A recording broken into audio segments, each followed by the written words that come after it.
right, welcome everybody. I'm Dan the Lost Boy, and you're joining me with my co-host Matt McKeever on another episode of Degen Frens Podcast, powered by Project LB52. This show offers information, conversation based around NFTs, crypto, and Web3. So whether you're a creator, a collector, or an investor, or just a Degen, this show's got something for you. So join us as we explore this fast-paced world of Web3, DeFi, and NFTs. Let's get things started. But before we do, quick disclaimer, this show's not meant for financial advice in any ways, just to entertainment purposes. So make sure you seek a licensed professional for investment advice. Matt and I are just two Degens having fun, talking to some friends in the space. It's just our personal opinion. So please do not get wrecked out there. Do your due diligence and DYOR. But we're very happy to welcome our first guest on the show. We have Zuwu here with us, 0xZuwu. What up, boys? Good to be here. Thank you for having me on. I'm going to have a fun time today. Absolutely. I mean, very good friend in the space for quite some time. Zuwu and I linked up over Blaze Cats, and Matt was kind of a part of that whole community as well. So yeah, kind of, way back at this point.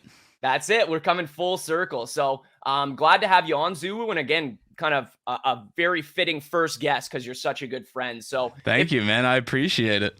Of course. So if you wouldn't mind, Zuwu, would you mind just giving our audience just a quick little 2-minute, elevator style intro on who you are and what you do? And yeah, just keep it brief. We just want to know, what your general vibe is in the space.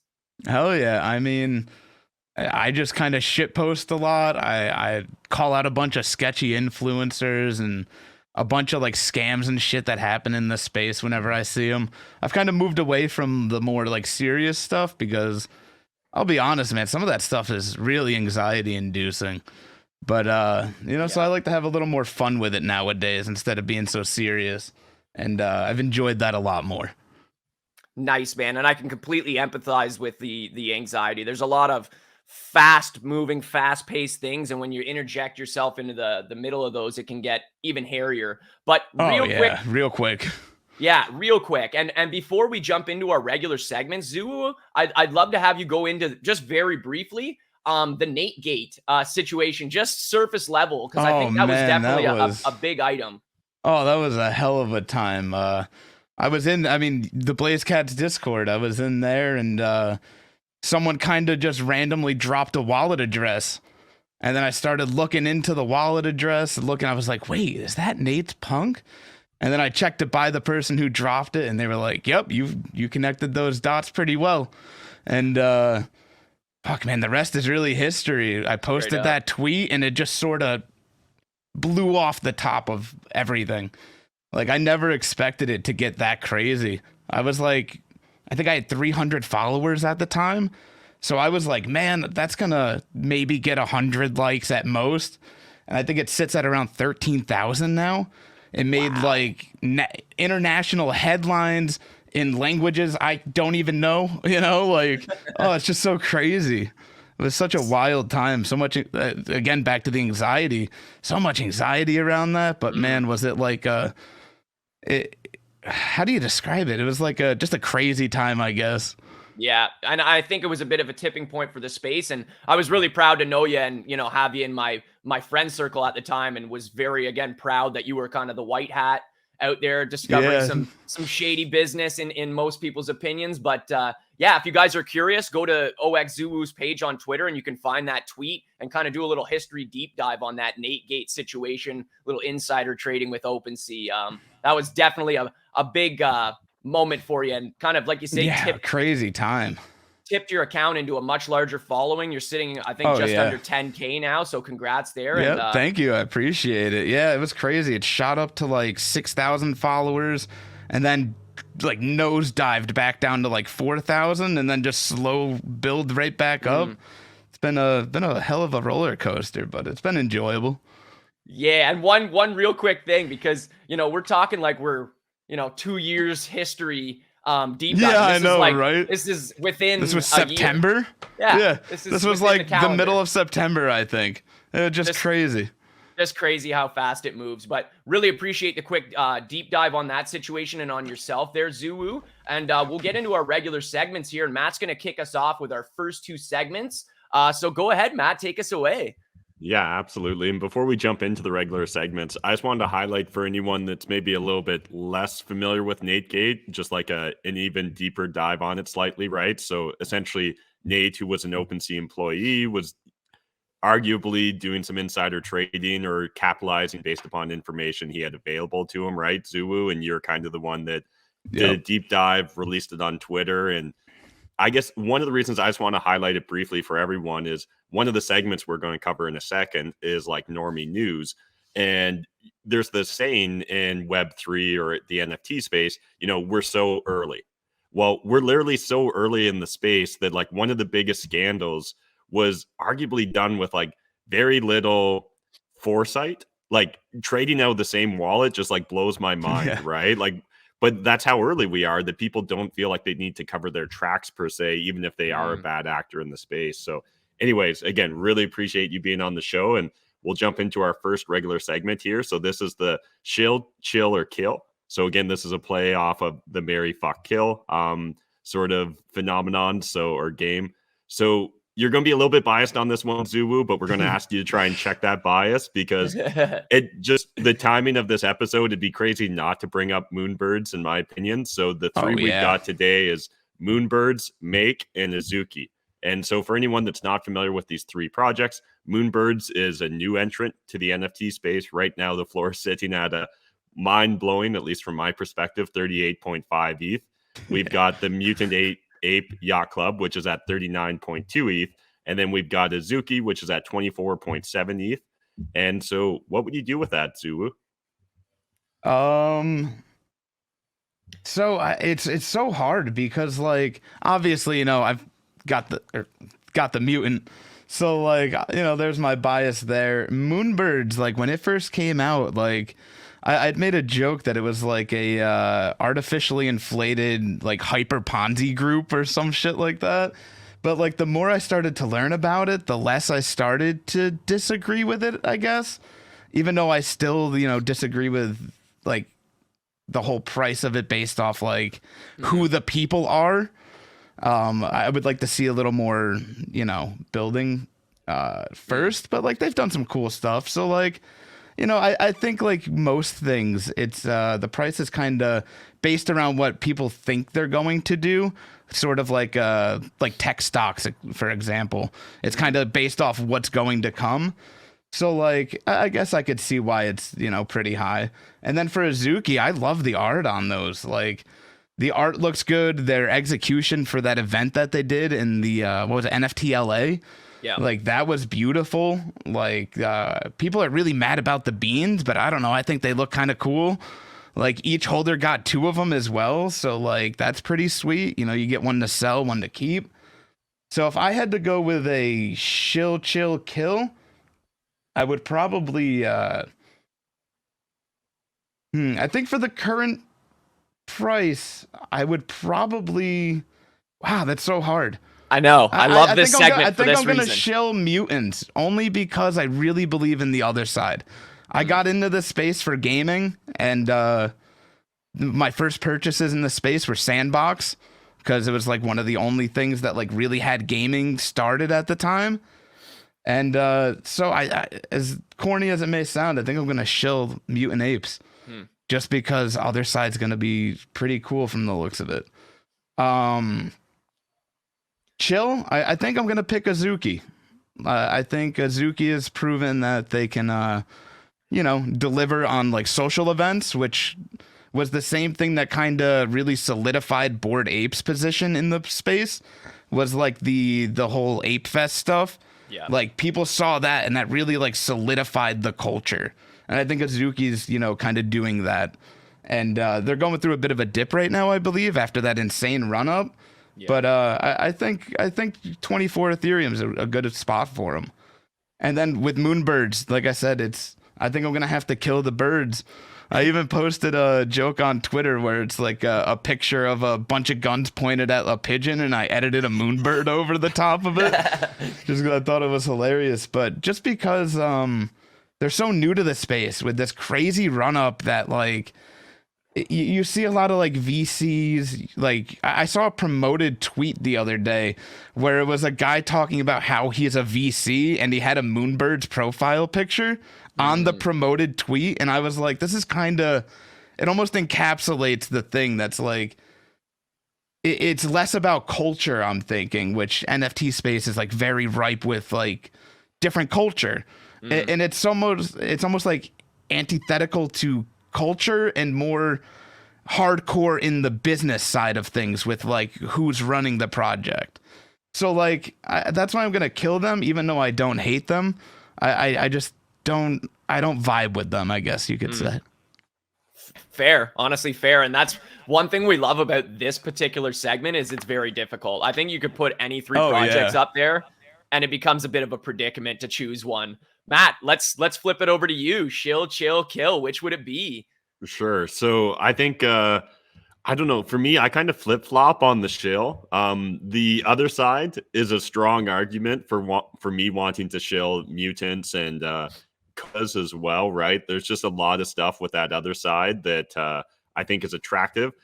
To be honest, though, I'm probably going to be the contrarian here, and I'm going to shill Moonbirds. Just and I don't even have a Moonbird, which like is heartbreaking for me. I've been like a day one Kevin Rose fanboy since like back in the G4 Tech TV days, so like early aughts.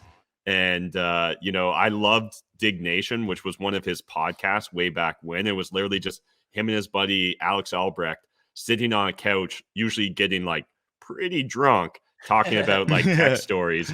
And so yeah, that's one that like I'm not sure if I can justify a 40 ETH floor right now, but on a long enough time horizon, I'd feel comfortable shilling it.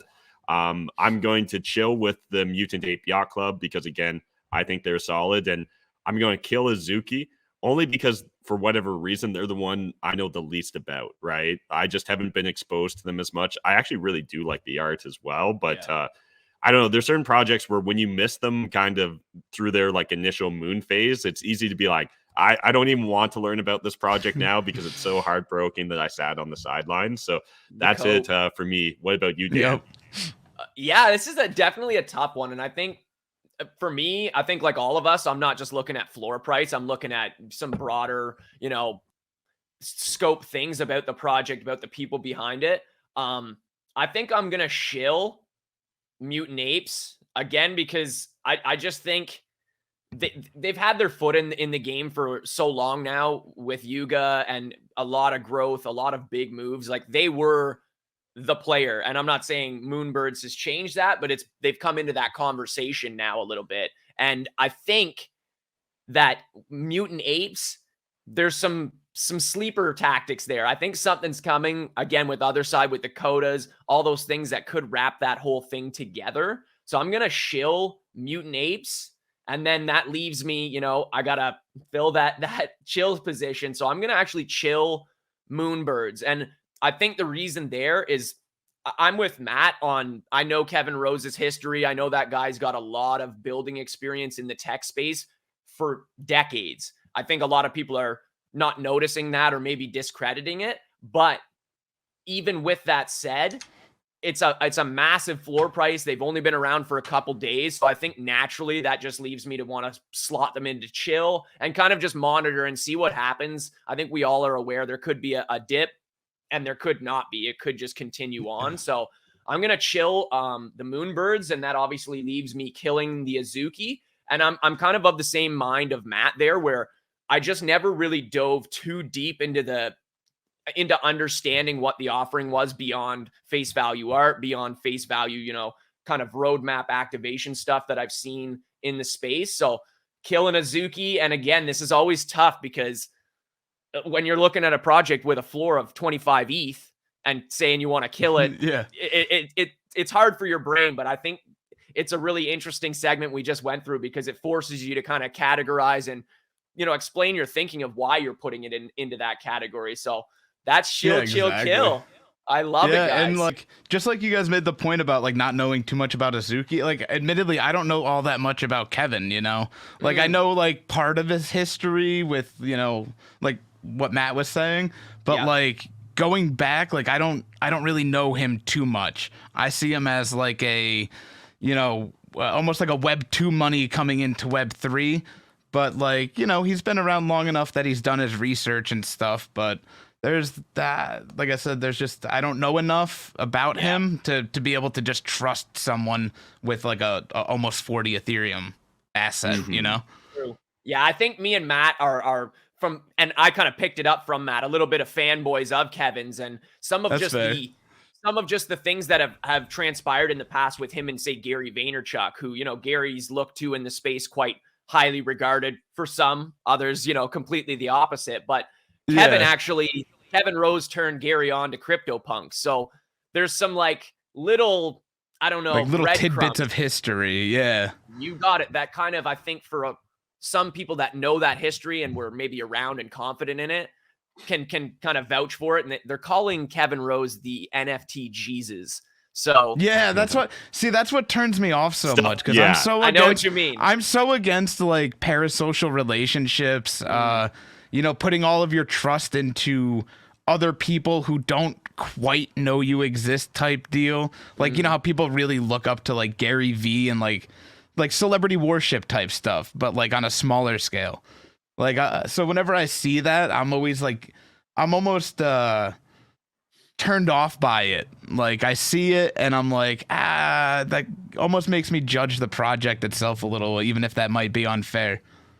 I can totally empathize and get your perspective there, because it's like certain things are a little bit cringe and you wonder, this is like pump heavy. These are like pump heavy words we're using here. Yeah, exactly. Like all this shill post, and it's like, and I don't shit on the shill post, all too much, because like it is really euphoric to just see something you believe in just pump. And even if other people, like, who am I to judge, right? I'm just some loudmouth on Twitter, like, so like, who am I to ruin people's genuine like fun and stuff? But when it was a little bit lower, you always want to be cautious, because like, you don't know what's a pump in these spaces a lot of the time. Yeah. So like, you don't want any like noobs getting caught up in like something that might be, a shill fest. But like, when the floor is at 40 Ethereum, no one who's a noob is buying it at. So like, there's nothing to really worry about. Facts. People with money and people with knowledge are going to be buying that. So if they're happy with it, then I'm happy. That's a good attitude, and I think the space needs more of that. There's just so much cope, and I'm a culprit sometimes. Yeah. No, I'll post cope just because I think it's funny. Like, I'll make shit posts of copium. I'll make hopium shit posts. Like, I'm all over the place. It's necessary. Any last thoughts there, Matt, before we move on?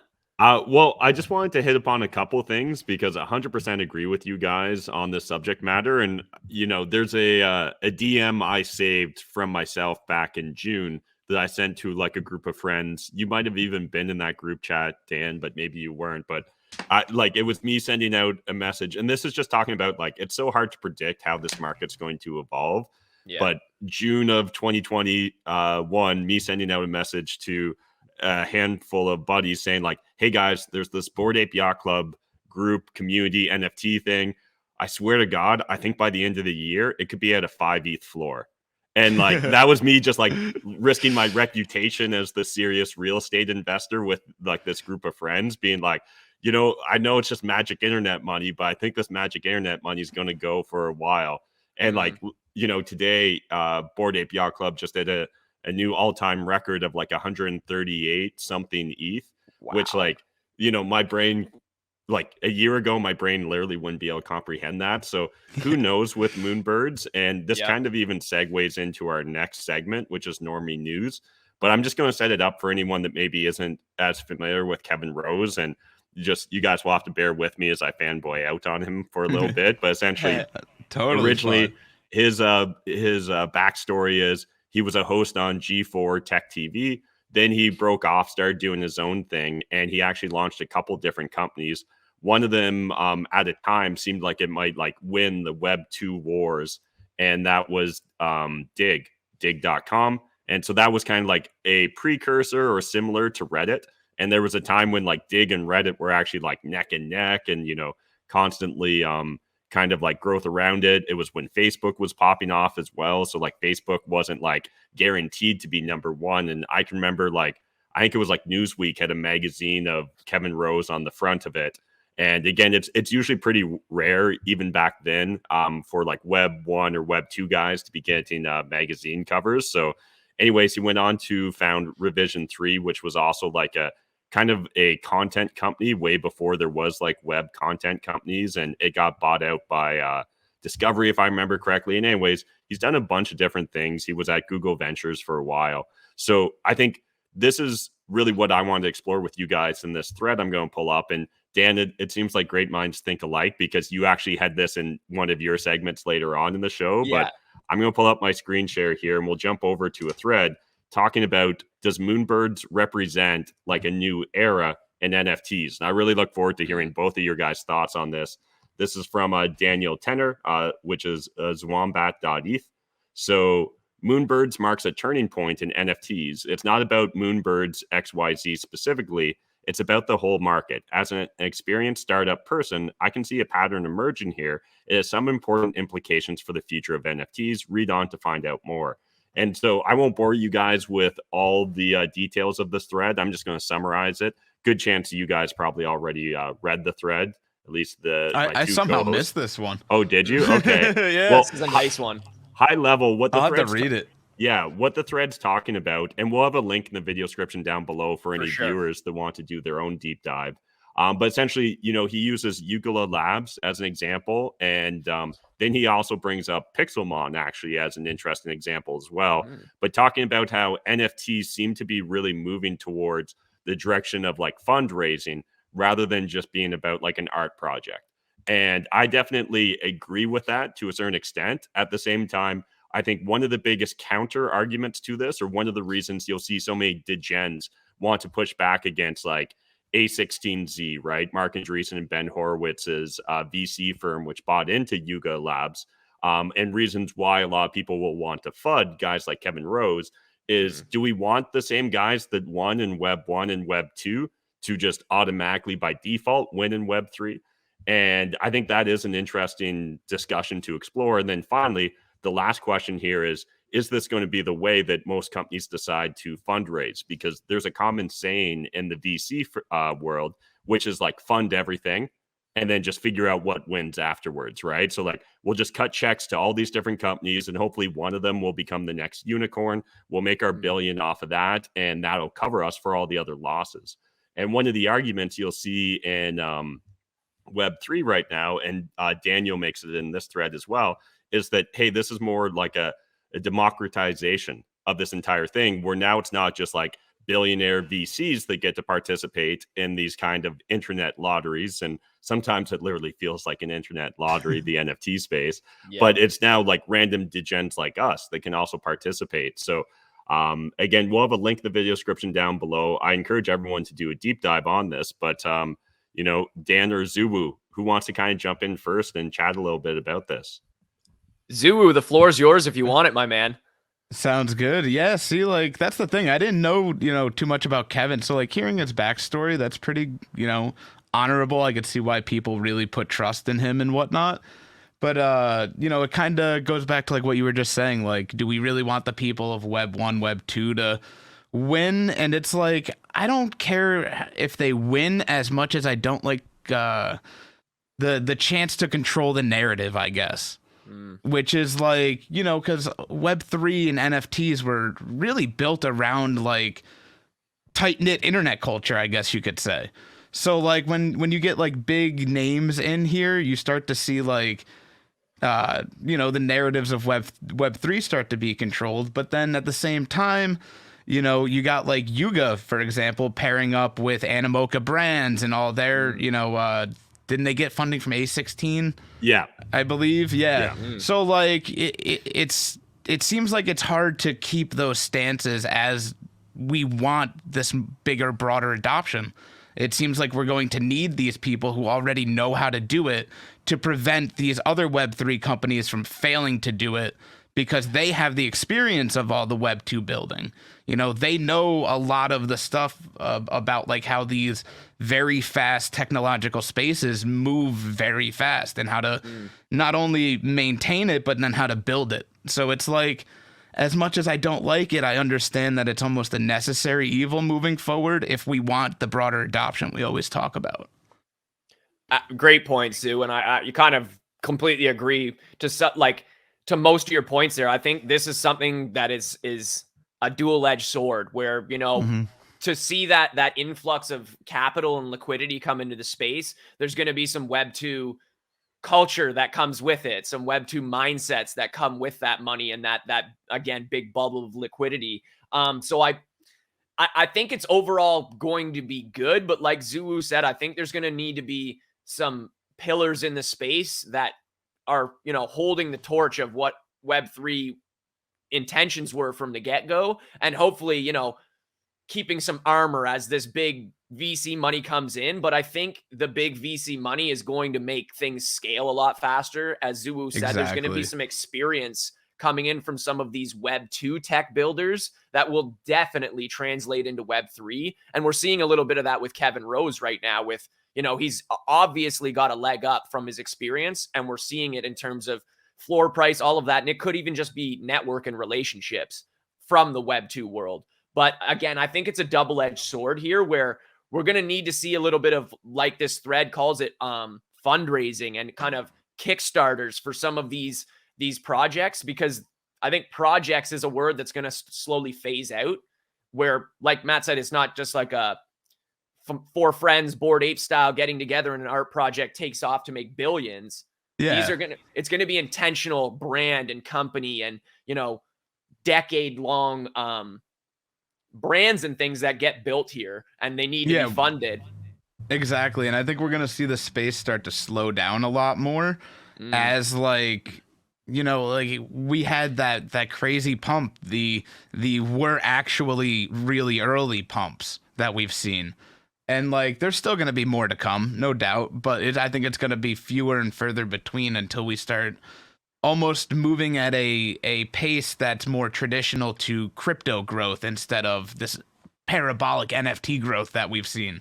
It'll still be fast. It'll still be volatile compared to like TradFi, but I think we'll start to see less crazy pumps and crazy volatility as adoption gets wider. Yeah, I could definitely see that. And while I don't think any degen wants to make too many comparisons between like securities or stocks and NFTs and Web3, because, hey, SEC don't come play or like mess with our kind of corner of the internet. Yeah. But I agree with you on that, ZuWu, that I suspect as we see more people enter the space and from all kind of backgrounds, right? Whether it's like, again, we could see lots of people entering the space from like a SPAC background, right? Like special purpose acquisition corporations, which like was a huge trend in stocks over the last couple of years. I could definitely see that sort of mentality entering into NFTs as well, even with just like talking about Bored Ape acquiring Larva Labs, CryptoPunks and Meebits and things of that nature. So I think it'll be interesting to see how this all plays out. I wonder, one last question on this before we move on, guys, is do you think, will we see like a fracturing of attention to the point where they'll essentially become a moment in time where you can actually have your pulse or like your finger on the pulse of the NFT space? You'll only be able to have certain like sub-segments. Do you envision like, will we eventually have a space where there's so many different like markets, like multiple competitors to OpenSea, and certain markets will kind of specialize in certain products or certain like niches of NFTs, whether it's just like art niches, whether it's, overall like metrics or like the operating goals of the projects, right? Like whether, this is kind of where the Kickstarter oriented NFT projects are. This is where like the VC NFT projects are. What are your guys' thoughts on all that? ZuWu, you want to take that right out of the gate? Awesome. Yeah, I actually have quite a bit to say about that because, like I said, I started in the space because I saw its potential from gaming. I came from CSGO trading. I did that for years. Like I started with a couple $100 and I grew my account value to like 15,000-20,000 at one point. And like all just through trading because like they have the ability to trade with real money marketplace type stuff. So like I treated that almost like I treat NFTs now. Like, but the cool thing with that is the thing you were investing in, you could take into a video game and you could play with it. So you had a use case that you actually had fun with. And I think as the space grows, we're going to see a lot more gaming. We're going to like a whole sector of gaming that's going to be its own economy. We're going to see an entire sector of, like you said, VC companies that are going to be their own economy within the space. We're going to see your normal grassroots, like as time goes on, more like punk projects where it's like a bunch, it is the bunch of friends getting together to build a statement of counterculture type things, because as the culture grows and expands, we're going to have more counterculture as well. So like, I think we're going to have a pretty broad creative community, like, because we're going to have so many little sectors of it that you're never going to be able to keep your finger on the pulse of all of it, but you'll be able to pick a niche and specialize in it and do well if you're, well studied in your niche, I believe. I completely agree there. And coming from somebody who's pretty deep in the music NFT space right now, I think we're already starting to see some of this splintering and like fractionalizing of the market into little niches, because I'm noticing and the space moves so quick. So literally in a matter of, days or weeks, I'm noticing that there is a large fractioning, that it's becoming a little bit more difficult to keep my finger on that music NFT pulse if I'm not, niched right down there. It's almost like you're having to spread your bandwidth quite far now to get a good look at the whole market. So I agree with Zoo, where I think there's going to be a time where if you want to really be sharp and a great trader, collector, or investor in the space, you'll need to niche down or have an incredible alpha group that is working as a team to spread out and cover those different markets. Yeah, but like a couple people who niche down individually and then share that information. Exactly. It's just, I think already we're seeing in this space humans pushing themselves to their highest potential in terms of screen time, and like the amount of tech they're surrounded with is at an all-time high. So I don't think there's sustainability if the space continues to grow, fractionalize into these different markets for one person to be able to keep, tabs on everything. I don't want to use the word impossible, because I'm sure someone will prove us wrong, be a hard sleuth, but it's difficult. So I think that's kind of my viewpoint on as far as that question there, Matt. I think we're going to see some shifting and, some markets breaking apart, but as I always say never. I like to make predictions, but never stand too hard behind it, because this space will always surprise you. Oh yeah, there's so much in this space that people would be lying if they said they could predict, like there's just so many things that don't make sense. Like I think it was OGD I saw on Twitter was talking about he's been so mind blown by the space that he's not sure if he grasps it anymore. And I think we're going to see a lot more of that, because it's just, there's so much to take in. It's like, how could you grasp it? Like all of it at once? Like maybe like you said, there'll be some super sleuth, but like they're going to be very few and far between. And I think those type of people will have their own audience as well, because if you can put in that work and you're grinding, 18, 20 hours a day to keep track of everything, then fuck, more power to you, man. I completely agree there. More power to you, but I don't know if it'll be me. We'll see if I can be that. Yeah, no, there's no top way. Level sleuth. The second gaming gets good, I'm done doing everything else. I'm going balls deep into gaming. Going deep. I love it. The second I get CSGO skins on the blockchain, I am done trading PFPs. Straight game NFTs. I love it. Yep. I'm a gaming degen. From the age I could hold a controller, my dad, would sit me down in front of the NES with Zelda, so OG. Like, yep, exactly, man. I live and breathe gaming. I game, 6 hours a day most days. Like, I'm into it.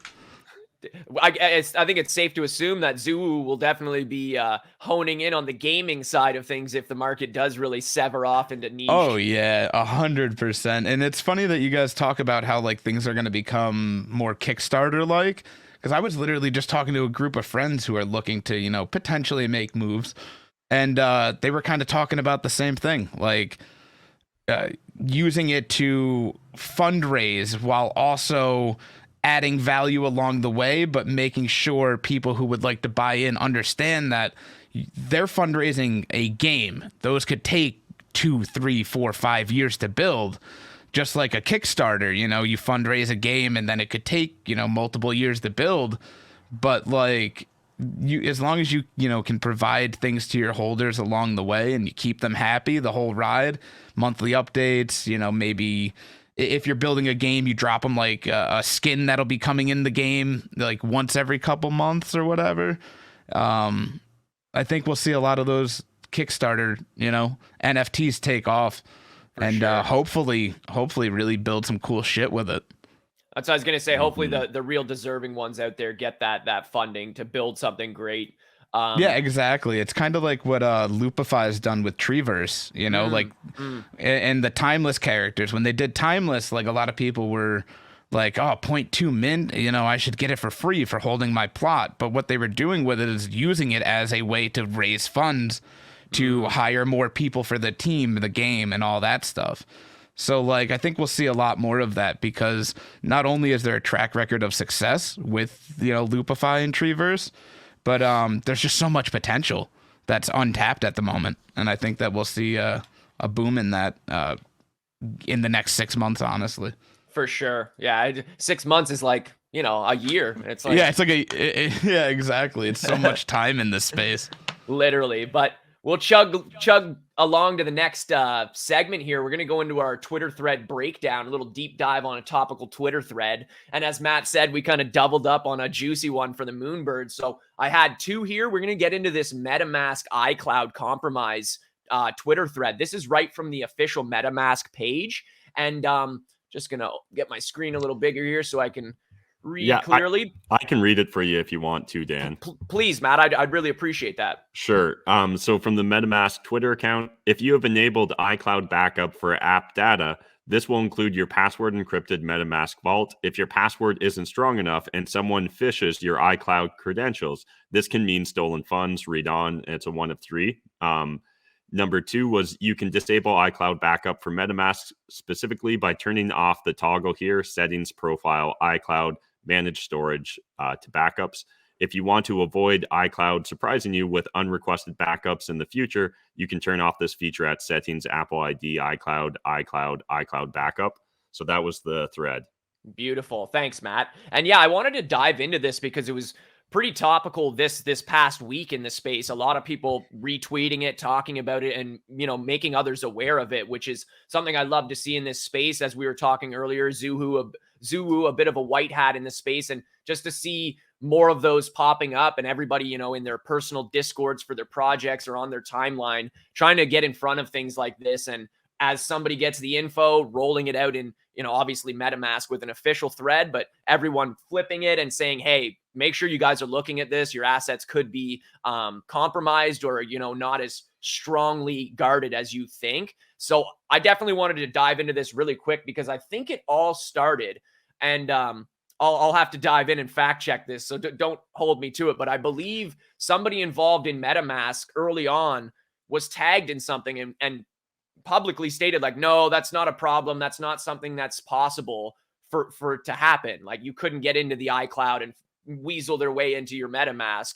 And I think within a very short period of time was proven wrong by the I'm sure the tech team at MetaMask, and said, wait a second, there does look like there's something potentially unsecure here. So they rolled out that thread, and again, everyone was flipping it back and forth. And I luckily I don't use my mobile device to trade, to even, I think I had MetaMask on it at one point and deleted it ever since, and I should probably go through this process myself. Yeah, but right.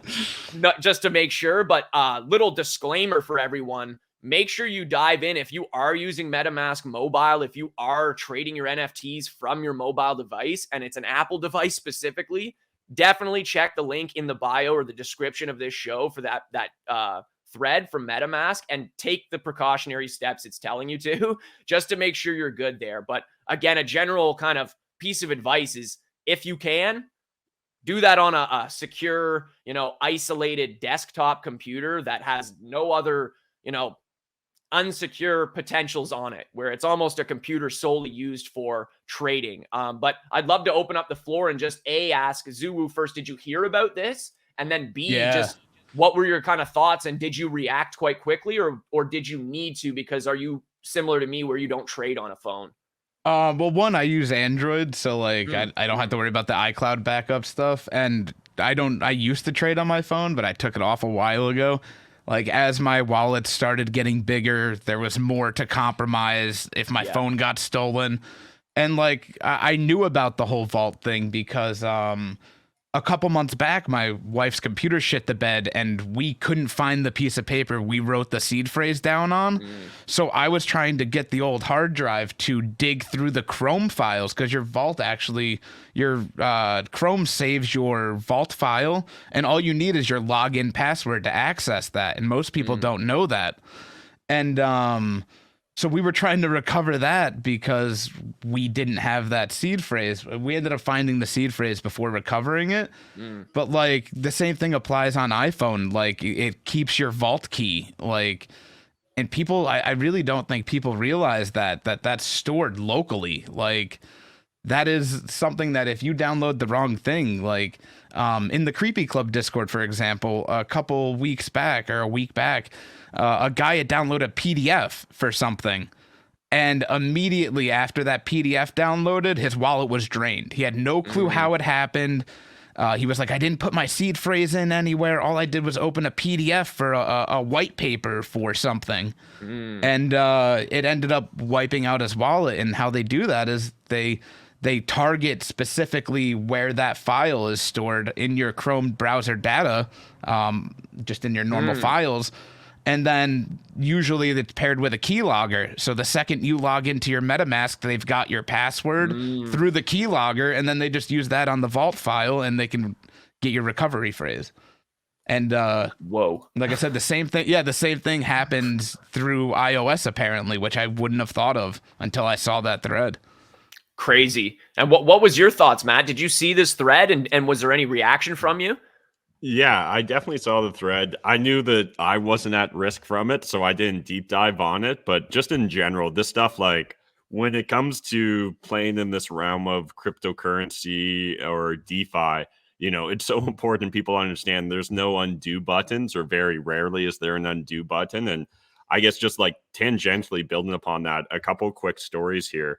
I remember back in 2017, like during the ICO bubble and kind of crypto bubble back then, there was tons of like personal finance YouTubers and gurus that were getting hacked and stuff through 2FA. So like what people would do is like clone your SIM card, and then through that they were able to reset passwords and like get your shit. And I can remember I was actually in LA at the time with Graham Stephan when it happened to him, and like it was just so scary, right? At that time, the real thing was they would steal your YouTube channel, so your Google account, and then ransom it back to you for crypto. And like after that, I was like, okay, shit. Like I went on a giant deep dive trying to learn as much as possible. It turns out way harder to clone shit from Canadians than it is Americans. So they don't really pick on us Canadians so much. The same way that like sometimes like Apple doesn't get picked on as much, or Androids don't get picked on as much. So like definitely we all need to just like figure that shit out and really understand the risks involved. And another buddy of mine, who's, a well-known Bitcoiner here in Canada, I don't know if this was like an experiment he was doing, or whether this was actually just like bad security on his end, but he had kind of a play Bitcoin wallet, and he made a poem that had a seed phrase in it, uploaded it to Dropbox, and like within like a year it'd been compromised and drained. Whoa. And again, I was just like, I knew you shouldn't ever let your seed phrase touch the internet, but like that really illustrated it for me. And honestly, just being a member of the Bored Ape Yacht Club over the last year has shown me how many people can be compromised and how many people don't take security seriously enough. So for anyone that's listening to this right now, odds are you're probably not taking your security seriously enough. So like it's worth it to kind of do yourself a spot audit every now and then. And I think it's honestly one of the biggest arguments for being on like crypto or NFT Twitter. It's just a constant reminder when you see people getting rugged, right? When you see them getting compromised or hacked, because honestly, without those examples, sadly, I think most of us wouldn't take it seriously until it happens to us. And like before we started this show, me and Zuwu were talking about there's so many people that have made life-changing money over the last year, and they've made it so fast that I don't know if they fully respect it, right? Like I don't know if they care enough for it because it came almost too easy to them. So anyways, that's kind of my rants on it. No, that's I really agree completely. Great rants all around. I think security is one thing, especially on, as podcasts and content around NFTs becomes more prevalent. It's definitely got to be a part of the conversation. And again, taking the second to pause, address your audience, whatever size it is, and just urge security and remind people, again, like Matt said, it's easy to get complacent when the money flows in easily, or not easily, but quickly, or, resistance free. So just like Matt said, respect your assets, even if they're very low in value at this point, because bulletproofing and kind of future-proofing your wallet and your setup will only benefit you when hopefully you do get those big blue chip assets into your wallet, and you don't have to worry because you're already implementing some good best practices. So great. I'm glad we dove into that, because again, security is very important in this space. But moving along to the next segment, we're going to get into our hot take segment. And I actually prepared this one, what we've got. So the question here is, I just want to pose to the group here is, what's your opinion? CC0 versus like owned IP. So like, a project like MFers where it's CC0, anyone can do everything with the art. It's kind of open. There's not a huge stipulation in terms of what you can do with the IP, as opposed to say a Bored Ape Yacht Club where holders like, Zuwu and Matt, they own that IP and they're able to, use it, commercialize it, and things like that. So I got some links here. We'll put them in the description below, but just kind of going into that question, Matt Medved did a nice thread on it, kind of comparing that. And I definitely recommend having a little look at this, but I'm not as concerned about the threads here. More about opinions on that general question. So, click the link in the description to check it out. And there's another link that just gives some more information on what a no rights reserve CC0 project legally kind of means, or what that entails. But I'd love to go around the room, maybe starting with Zuwu, and just, I know it's kind of a broad question, but what's your hot take on CC0 versus, owned IP? I don't know if I have much of a hot take here, if I'm being real. I think each have their own position. I think as long as holders are sort of understanding of what their IP rights are when they buy it, then they can make their own informed decisions. Personally, I'm a big fan of owned IP, though. I love the idea that I can take this ape right here, I can make a clothing brand around it, I can use it as the face of my streams, my YouTube. I plan on getting a 3D AR version made up for days I don't feel like being on camera. Like, I can do a lot of shit with it. And like, I've always had shit. Last June or last May, I've had a anti-influencer club in my bio.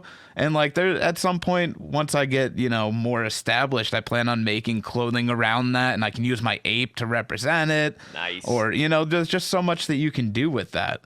But then in terms of CC0, it's like, you can still do that, but there's less of a personal branding around it, I guess you could say, because anyone could essentially use it, right? Like, at least that's my understanding of CC0, is that it's pretty much open source, like with nouns. Like, you could take the anyone's noun and use it on your brand or whatever, and like they don't really have any rights in terms of like DMCA or anything like that, right? Yeah. So it's like, as long as people know that that's what they're getting, then I've always been a big fan of open source and Web 2. I think it's really created a lot of massive building blocks that we've seen for games, for programs, for, just a ton of stuff. So open source is good as long as people know that they're getting into open source. That's a great take there, Zuwu. I really appreciate your perspective on that one. What's your thoughts on this, Matt? Yeah, completely agree. And I guess just building upon what Zuwu was saying there, for me, again, I'm definitely a fan of owning the IP, and I'll maybe just use a little illustrative example here to explain why I think it's so important.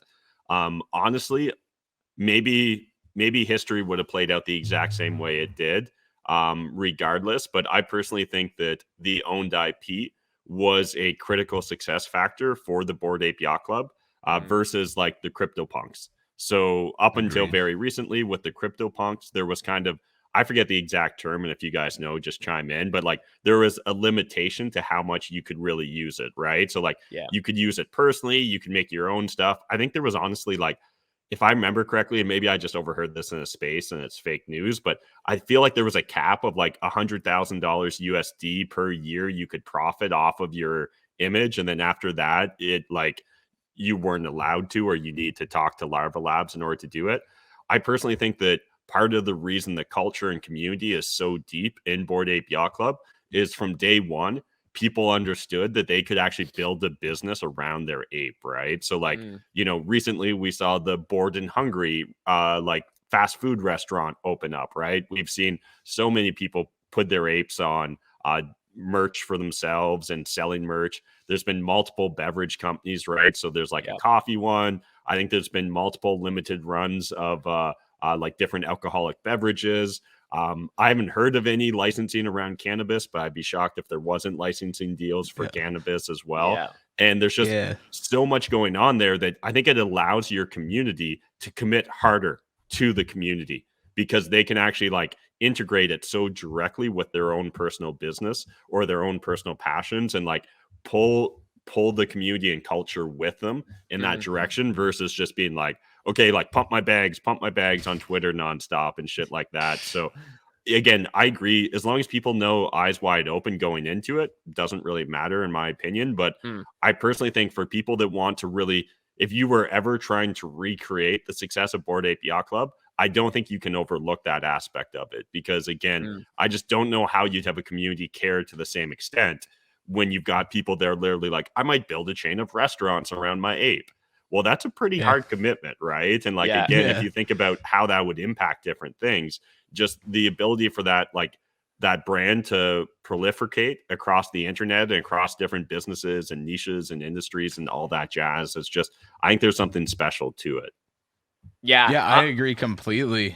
And with what you were just saying about like Bored and Hungry, like I saw that, and that's so cool. Like that guy has built a really cool like shack, like burger shack out of that, and that's amazing. And for cannabis, there's Crypto Gelato, which is big in California, and from what I heard, at least by the guy who licensed this ape out for it, they have a hard time keeping it in stock, because around like the tech spheres in California, they fucking love it. Like it's like candy to them apparently. And I'm like, that's so cool. And then you got people like Tropo, who licensed his ape out for Pixel Vault. Yeah. You've got what was it? King Blackbeard or Blackboard, whatever his name is. Yeah. Like he did the same thing. Tropo just hinted at another licensing deal, and like that wouldn't be possible without this owned IP. Yeah. And like when I bought my mutant, I bought it specifically because I wanted a mutant that stood out. Like it wasn't too muddy, because there's a lot of mutants that have like a lot going on. And I did that specifically because I wanted to use it for personal branding.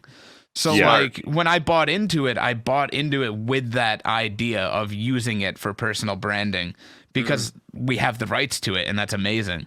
Agree. And one other point I forgot to make here is I think it also really played out to the celebrity side of things as well, right? Like I think so many celebrities, particularly if we're talking about it can be any type of celebrity, but I particularly think of music artists and athletes. The reason I think so many of them have adopted the Bored Ape Yacht Clubs or chosen to like make that their first NFT purchase or their first big commitment to the space is for the last decade, there's been a theme, you know, like don't become like a commercial for the vodka company, like own the vodka company, right? Like launch your own tequila, launch your own whiskey brand, launch your own wine. And I think a lot of these famous people essentially are thinking like, okay, like I can buy another Lambo, I can buy another random car, but like that car company actually wins because I'm buying it as much as I win for the flex of having that car. Where with this idea of like owning the IP around it, like, oh shit, I can launch my own t-shirt company, but also like if I'm kind of a micro influencer, maybe I don't have quite enough juice to completely depend that people just want it for Matt McKeever's sake. But maybe Matt McKeever plus Ape is the tipping point for them, right? And so again, I think there's a lot of dynamics there that, you know, someone that's brand new to the space, it'd be easy to honestly overlook. For sure. I agree. For sure. Yeah. And the only thing I'd add there, I mean, I'm biased because of our, you know, Project LB52 Space Monkey Fight Club. But when you own the IP, you can, as we're all talking about, you can start to stack it and you can actually, you know, acquire other IP that is tied to your IP rights of your ape or of your NFT imagery and really build upon it. And they all work as one. And when that asset, if you so choose, gets put up on the market, those other pieces of IP can actually be packaged with it, you know, whether it's a website, an account, like a Twitter with a large audience, like we saw with some of the early punks on Twitter that were just a punk avatar, no docs, no nothing, and they grew hundreds of thousands of followers. When that punk sells, if I was the seller, I would be packaging that together and actually getting more value out of it because of the work and IP you've stacked. And as we've all said, CC0, you can't really do that. I think there is something to be said about CC0 on the community front where everybody's very, you know, just we can all use anything. We can do whatever we want. And there's something to be said for that. And I think the motherfuckers community is one that sings that tune, and they've taken that torch and really ran with it in a positive way, I'd say. I think, oh, sorry, go ahead. No, I was just going to say it hasn't gone bad yet, but like, you know, with open source, there is, I think, a little bit more risk for things to take a weird turn that maybe the creator didn't expect. Yeah, exactly. But in the case of like the motherfuckers, like Satoshi's a OG, and I love that project a ton. And I think CC0 removes a lot of the condescension you see from people that may have like an extremely expensive asset or a very rare asset. You know, sometimes they come with like egos. Like you see a lot of Bored Apes, for example, right? Like some of the OGs, like they act like because they own such like an OG one, or they own a full set or something like that, there tends to be like almost like a chip on a shoulder. But with CC0, you kind of remove all of that because you own that NFT as like a ticket to the community, but you don't, like, anyone could use it, right? Like, it's not like you are that specific identity. It's not like your rareness of your NFT is now tied to like a social status as much as it would be if you own that IP. No one else could use it. No one else could, you know, roll with anything with it. Facts. It becomes a little bit more of a free-for-all, which again, I think just like on a playground, sometimes it's the biggest fun can be had during a free-for-all where there's no supervision, no rules, but that can go off the rails sometimes too. And I think especially in the case of like a Bored Apes IP, if that was CC0, there'd be no way to, you know, chase that thread if somebody was using your shit or, you know, building a brand with your IP. Where with the motherfuckers and stuff, I don't think that's as realistic to think you could actually chase that down and get a result from it just based off of how it was structured in the beginning. So yeah, I really like that little convo. Again, like Zuwu said, it's when you first started thinking about it, you're like, I don't know if I have much of a take here, but it is a bit of a conversation as we got into it. Yeah. Start to unpack it a little bit. You start to realize there's pros and cons to each, and we'll see which one really, I guess, takes the front run. But I agree with Matt, and I think we're all kind of the same mind that owned IP seems a little bit more, I don't know, a little bit more value add for both the creator and the collector, where, you know, they can grow together and everybody kind of eats. I think when you see things like with the MFers, right? Like one MFer equals one MFer, and that's so true. Like with like owned IP, right? Like you can say one ape equals one ape, but there are tiers, and just, I mean, there are tiers of like what people want in terms of their MFer, but like there are I don't know how to describe it. It's like social status, I guess, tied to like your rarity of your ape, for example. And like I think you see that a little bit less with CC0 because it's really more true that like one asset equals one asset. I agree. And again, great convo. I think I'm kind of proud of our show already early on because, you don't see too many conversations even starting around some of these topics. And we're only on episode 3 here. Zuwu's our first guest. So I feel like these conversations are just going to keep getting better. And again, exploring some territory that maybe isn't widely explored on crypto Twitter or in any podcast or content being put out there now. So if you guys listening or watching have any ideas, you have any suggestions, you have any comments or criticisms, please leave them in the comments so we can grow and get better as a unit here. And we actually have a hub Discord that we'd love you to join into. And there's a section for Degen Frens for, again, suggestions where you can watch the episode. So really appreciate everybody watching. We're going to keep moving along here into the final segment before we do a little interview with Zuwu to learn a bit more about him. But let's get into the final segment, which is not financial advice. So in this segment, we're just going to go over, each of us is going to kind of pitch an NFT project that we have our eyes on and kind of give a couple of reasons why we're, either bullish on them or maybe bearish. And we're just kind of keeping that tight eye and for what reasons. So maybe Zuwu, since you're our honorable guest, why don't you start things off with your NFA suggestion? Thanks.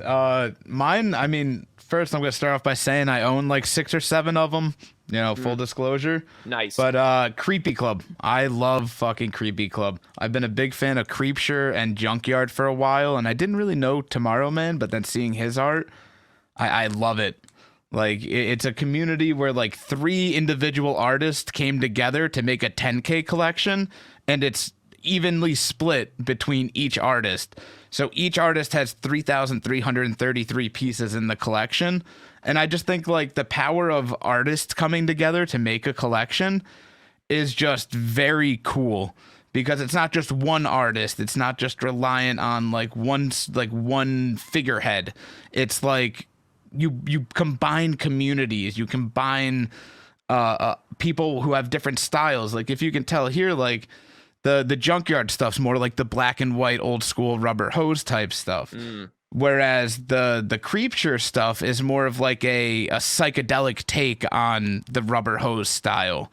And then Tomorrow Man has the eyeball character, which is like, it's almost like if Rubber Hose had a facelift, I guess you could call it. And people who have known me for a while know I'm a huge 1920s, 1930s cartoon fan. So like this collection checks every box for me. And like they do cool community events where they have like a little like a community DJ come in, and they hold like little Discord parties, and then they're going to be doing IRL stuff.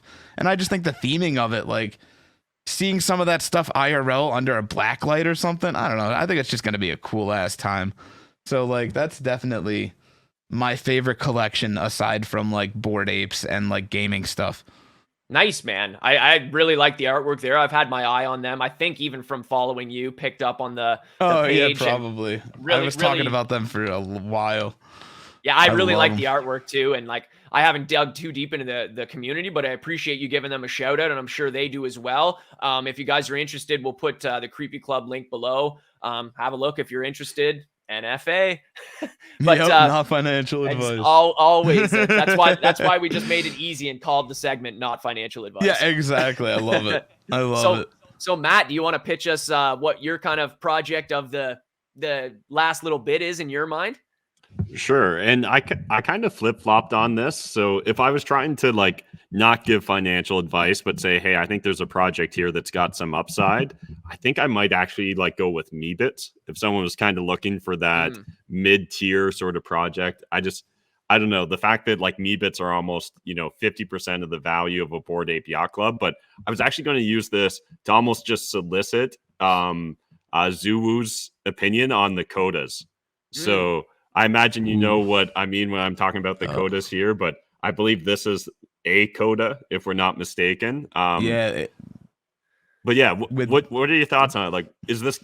I've seen so many different rumors these days that I just don't even know what I what I even should be thinking about it. So from the leaked pitch deck that, they said things might change, it seems like there's going to be, a total of 200,000 lands and 10,000 codas. So I think if the pitch deck is true, I think that's a really cool way to distribute, right? Whenever you get a land, you get a 1 in 20 chance of getting a coda. And that's going to create such a massive, unique holders. Like, not one person can go, okay, I'm buying all of the codas. Like, I'm going to buy all the coda lands, because no one knows where the hell they are. I think that's cool. I think they look neat, at least from the preview there. They are going to be from the Discord. It looks like they're going to be like the face of the other side, kind of like the ape skull is like the face of Bored Apes. That's cool. So like, I think codas are going to be I think they're going to be cool as hell. I think there's so much speculation around other side, but I would assume they have something to do with adding some sort of either gameplay or way to monetize your land further or something. But overall I think they're cool. I think they look cute as hell from like the little pixelized previews that we've seen. And I think that we will see not financial advice, but I think when we get those out, I think we're going to see a little bit of an explosion on them. Not quite like Moonbirds, but close in terms of like that shoot up. Yeah, because there is so much speculation around it, and we've seen how this last 2 weeks we've seen how crazy speculatory markets are with like ape and Bored Apes. And there was that one tweet about the Kennel Club where they were like, "Oh, they're gonna sniff out resources or some shit." Yeah. And like it shot up by like 2.5 Ethereum, and then when the Gordon tweet came down, it shot down by like 3. Crazy. And it was so funny, but like, yeah, speculatory markets are huge at the moment. So like, especially with pillars because I think a lot of people are starting to move away from looking for the next Bored Apes and looking towards like what's a safer hold of my money at the moment. Because we see so many projects, like, even really cool projects, like again, my little NFA speech there on Creepy Club, they're below mint price right now.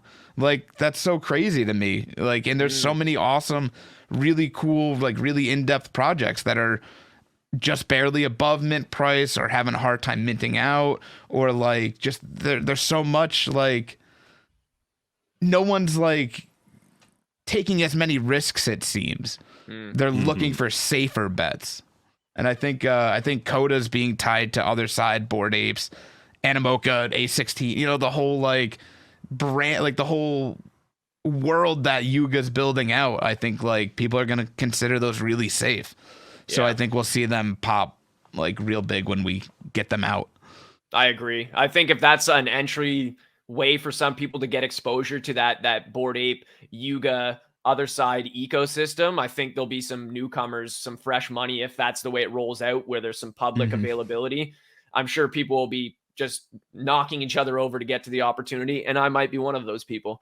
Yeah, right. And like, if that is the distribution method that they're going with, there's going to be so many unique owners that like you won't have massive dips of one guy who's just creating a wall of them, because like, again, this is all speculatory based off the rumors, but like there was a rumor something about like max mint being 40 of them or something like that. Yeah, I think I saw 45 being thrown around for some reason. So in theory, like, obviously you don't increase your chances the more. You always have a 1 in 20 chance, but like in theory, if you are able to get 40, 45 of them, like you should at least get one coda, maybe 2.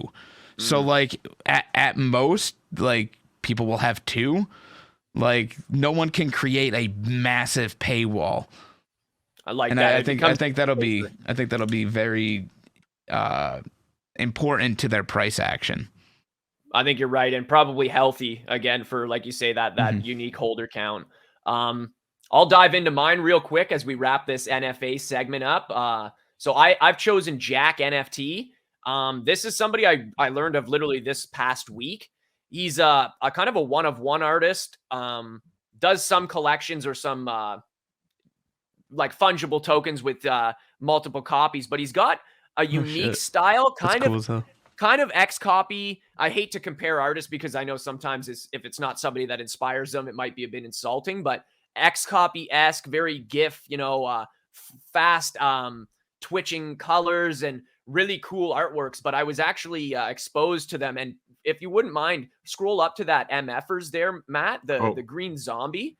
Yeah. I was actually scrolling my timeline and just heard of these guys. And I'm like, yo, I really appreciate this guy's art. I'd love to pick up one of his pieces and just kind of put out a feeler of like, anybody got any recos about a good way to get into this guy's art ecosystem.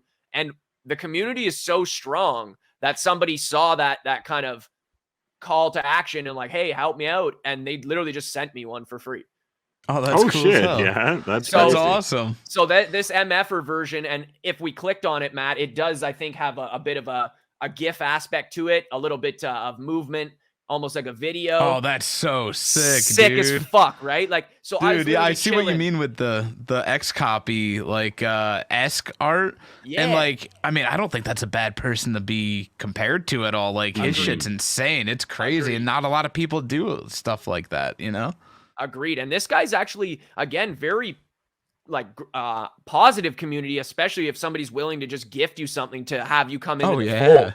Crazy. And obviously, like, approaching 0.1 isn't just like free. That's some money involved, it's not nothing, Exactly. Like that's a good amount of money for a lot of people. Like, yeah. So that's awesome. I was super pumped on that fact. And then even just Jack himself, the artist, very active on his socials, very willing to communicate with his community. And I just thought that was really cool. I've been rocking that as my PFP because I've been hanging with the motherfuckers a little on Twitter Spaces.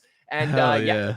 Again, not financial advice, but I really wanted to shout out to Jack as my kind of project I got my eye on, just because great art and seems like a really great creator behind it. So that kind of closes out the NFA portion, and almost getting to the end of the show here as we, a little over the hour mark. This is going to be a really good one, I think, for people to look back on. Great notes and alpha. I know we got some people in our LB52 community that really look forward to these, Zuwu, and I'm sure your insights and perspective are going to be super gold nuggets for them.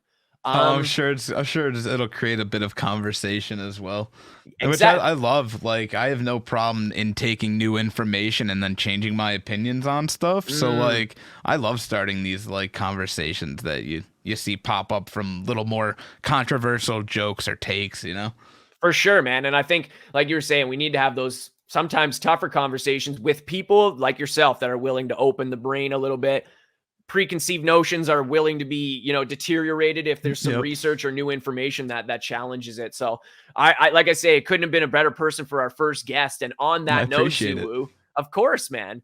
On that note, we're going to get into just our little bit of our guest spotlight. We usually like to kind of close our episodes out with our guests with just a spotlight, couple of questions so everybody can get to know you a little bit more, and then some calls to action so we can find you on socials and stuff and keep up to date with you. So if you're all good, Zuwu, we'll jump into a quick 5 questions and give as much detail or as little as you want. That's completely up to you. But first question is, tell us a bit about yourself, what you do. And I know you don't have a project, but what's your main Web3 topic of interest? That's got to be gaming, dude. Like I said earlier, I got into this space specifically because I traded CSGO skins. Like, I did that, and it was very profitable, for my, relative wealth. It was very profitable. And the second I saw NFTs, I was like, oh, this just makes sense. Like someone like Henry G, who was a very big guy in CSGO, like he was a professional commentator, professional player, yada, yada, yada. He's in the NFT space now, and he wrote a really big Medium article about it. And a lot of people agreed with him that like CSGO skins were kind of the first NFT. Because on the skin, when you get the art, there's so many different ways. No two of them are exactly the same. Because like there's a lot of hidden values, like the pattern of the art on the skin, the exact wear value goes down to like the I think it's like the 20th decimal place. So like you'll never see two guns with the exact same wear values. Wow, that's interesting. Yeah, there's a whole bunch of stuff like that. So like I immediately saw like how cool it would be to have my CS:GO skins on the blockchain, because a big issue in the CS:GO community is getting accounts trade banned. So if you get trade banned, all of your money's gone. You cannot get untrade banned. And a lot of the times, how you can get trade banned is that all of these real money marketplaces exist in a very gray area of Counter-Strike trading. So they're not quite against TOS, but they're not quite within TOS either. And Valve has been very receptive to these real money marketplaces, as long as they don't abuse like what they're trying to put in place. But they could flip that switch any day. It's all centralized. They could go, nope, we're trade banning any accounts that use real money marketplaces at the flip of a switch. And having that on the blockchain, like if you were to get banned from the game, say like you cheated or something, you could still then just take those assets, move them off, and then move on to a different game or whatever. You know, and like, you know, people shouldn't cheat in games, but at the same time, they shouldn't be losing hundreds or thousands or tens of thousands of dollars for a stupid mistake either. Agreed. So is CS:GO the main place people can find you gaming? Like if they're fellow gamers, are you on there pretty consistently? Not as much anymore, actually. I've been hardcore addicted to Escape from Tarkov. It doesn't have any like skins or real money trading things, but like the whole game itself is about like it's like a shooter looter type thing. Okay. And like the in game there's like hundreds or thousands of items in game, and like they have a flea market, so like there's a whole in game economy. You can't do anything for real money, but it's real fun to, now that I'm into NFTs, it's real fun to have an economy that's not attached to real money to play around in. Nice. That's because super it's so cool. stressful outside of it, you know. So true. So true. Well, let's get into this. Go ahead, Matt. Yeah, I just want to jump in here real quick, and maybe you won't be able to summarize it for us in a couple sentences, Zuwu, but why do gamers hate NFTs? Because you seem to be kind of that rare breed, right? Like it seems like on I have Reddit. not a fucking clue. Like all I can think of is that like it was just the normie sphere was like NFTs are a scam, and it's so easy for like big streamers like Asmongold, right? He's a streamer that I used to watch a lot, but it seems like every stream you can't go a stream without hearing some bullshit about hating NFTs. Yeah. And like, you know, he was always someone who was very well thought out, well spoken, well rounded. But it seems like a lot of the Web 2 gamers just have a preconceived like feeling about them because they see all these celebrities like rug pulling. You see all these fake promises from these big like Pixelmon, like that made normie news. Like Pixelmon was a perfect example for all of these streamers and big content creators to justify hatred towards NFTs. And that's why these things are so toxic to our space, is because, you know, when you already have that bias, you're going to have confirmation bias along with it. So you see like, oh, Pixelmon just rugged essentially for what, 20 mil or some crazy shit. And you see that and normies go, see, this is exactly why I hated it already. And it's like, they don't leave a lot of room for nuance. And I think, you know, gamers in general we get very emotionally invested in our video games, in our, you know, everything else. And a lot of them see it as a way to further monetize. Like we've seen like very egregious microtransactions and monetization methods in gaming in the last few years. And like they just see this as another predatory way to drain more money out of gamers without understanding the nuance of it a lot. And I mean, as someone who is like working towards building a stream up again and building up, you know, the gaming side of things, I hope to bring a little more perspective into the gaming sphere. And I would really love to like, again, have an NFT game to really hunker down on and like really create those discussions around NFT gaming. But at the same time, it's just like, I don't know how many people are open to being receptive of it yet. Yeah. There's always that problem of the other side of the conversation. You can't control that yet. I'm going to do a quick double here where they're kind of polar opposites. And if you're willing to, Zuwu, either just a a project name or like a token name of, you know, the biggest win. So the first question is, what's your biggest personal win in the NFT space yet? It's got to be my ape, even though I don't really have any plan of selling it. It's just I bought this thing for I bought it at 4.69 Ethereum. Like, crazy, man. that's crazy. Especially like, where I the never floor's at now. expected this. Yeah, I never expected this. I was like, it'll be like, 15 ETH at some point, But like, here we are breaking that $100,000 barrier. Like, that's crazy. Like, especially, in my relative wealth bracket, like, that's a lot of fucking money. But like, at the same time, I don't know where I would invest that money otherwise. Like, I can't think of a safer bet. Even if it doesn't keep rising, like just a store of value, I can't think of a safer bet than the apes, like Yuga. Like, there's like other big projects, but like not that I really vibe with, I guess you could say. Not that I really like. Nothing else I feel represents me like a mutant. Like, I'm a little greasy gamer goblin here, I think I kind of had a hunch you might say you're ape, and obviously I think there's a few other people in that same boat. But the polar opposite to that question, what's maybe your biggest L you've taken, Zuwu? Like, any rugs or any bad experiences you've had?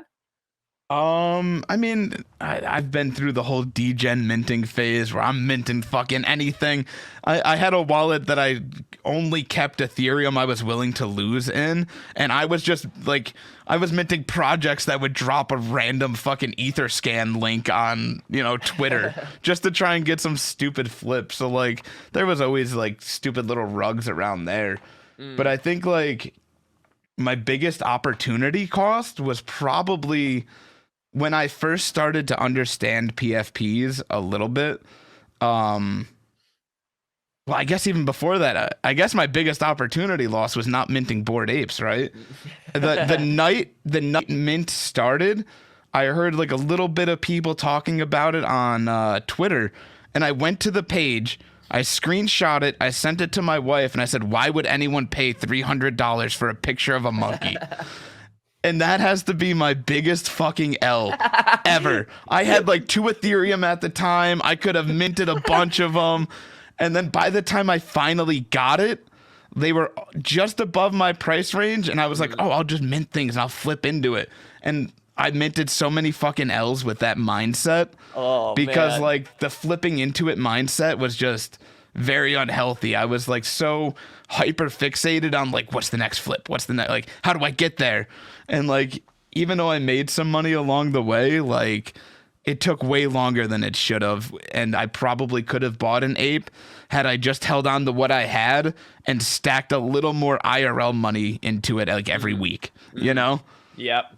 So that's probably my biggest L, is just going to Bored Apes on mint night, fucking going, who would pay this? Why do people want monkey pictures? And then fucking understanding it way later.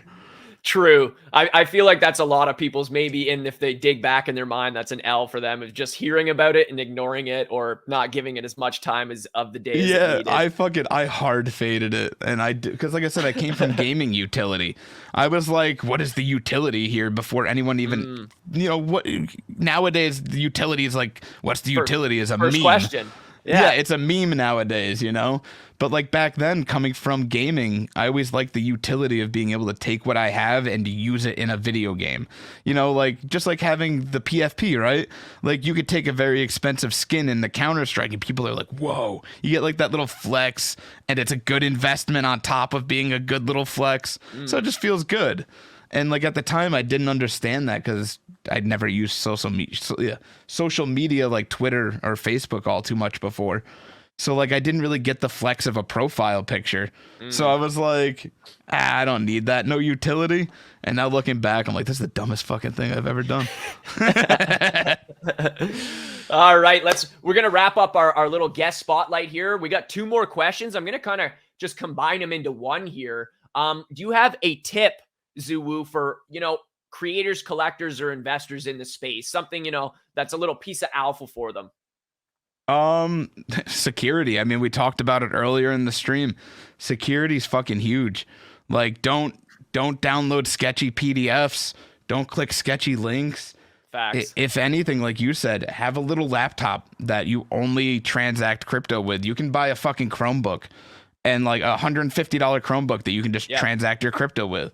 I mean, I'm a little bit of a degen. I do it on my main PC, but like I've been around like the same issues you have to worry about in crypto. I had to worry about with Counter-Strike, the same exact scams, like the sketchy links, the 2FA baits, the phishing for your account info.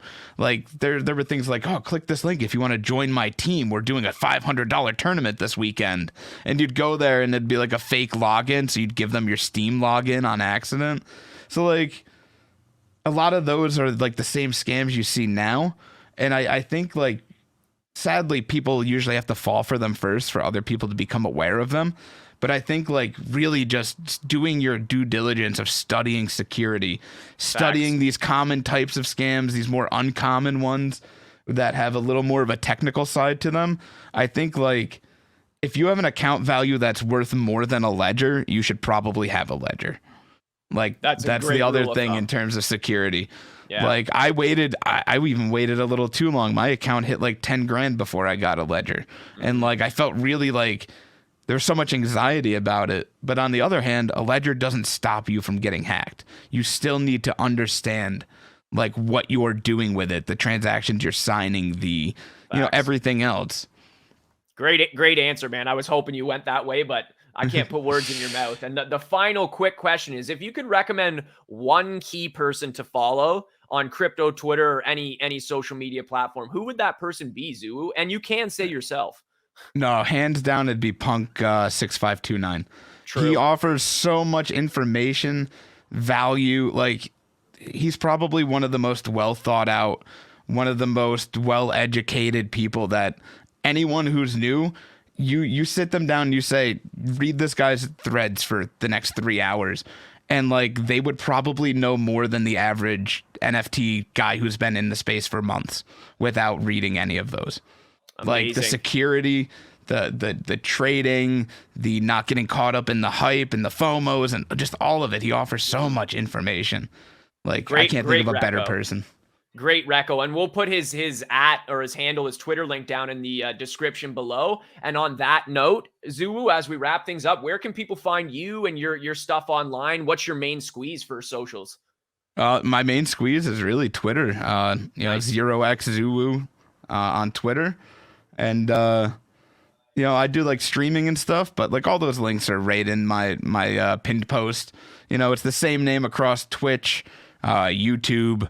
Like I made sure to lock down the name on every platform I could get it on. So my man, thanks for that. So everybody that's listening, watching, make sure you check Zuwu out. Give him a follow, engage with him. Let him know that you found him through our show and kind of, connect the dots, because that's what Web3 is all about. And as we wrap things up, want to say thanks to Zuwu and Matt for being here, for, taking the time to shoot this episode. Thanks, guys. Yeah, thanks for having me, man. I really appreciate it. First podcast I've been on in the NFT sphere. That's cool as hell. That's amazing. And, we do Twitter spaces each and every week, and we've had some people coming into those rooms saying it's their first opportunity to be on a stage or in a Twitter space. And that's growth. And, this is newer for me. Matt's been around the block with this stuff, but I feel like I'm just getting sharper and sharper by doing stuff like this. So I'm super glad to have this be your first podcast. This is our first guest on this podcast. And again, there's a lot of cool firsts to come. So make sure you guys tap in with Zuwu. You can follow Matt McKeever and myself. Our socials are below. And make sure you guys check out projectlb52.com. You can find all the information about what we're doing here with our podcasts, our custom song project, Space Monkey Fight Club, and anything in our ecosystem, our Discord. All of the links are on projectlb52.com. So make sure you check that out. And again, check us on socials. All the links will be below. And we're just really grateful and thankful for you guys coming through on this episode, listening with us. And is there any last kind of closing remarks you have, Matt? No, I just appreciate you joining us, Zuwu, and looking forward to seeing what threads you post in the future on Twitter. And what thread, ship post, call outs, you name it, man. It's always a wild ride. And we're riding it all together. So as I said, make sure you guys tap in with us, and we'll see you guys on the other side. No pun intended, maybe.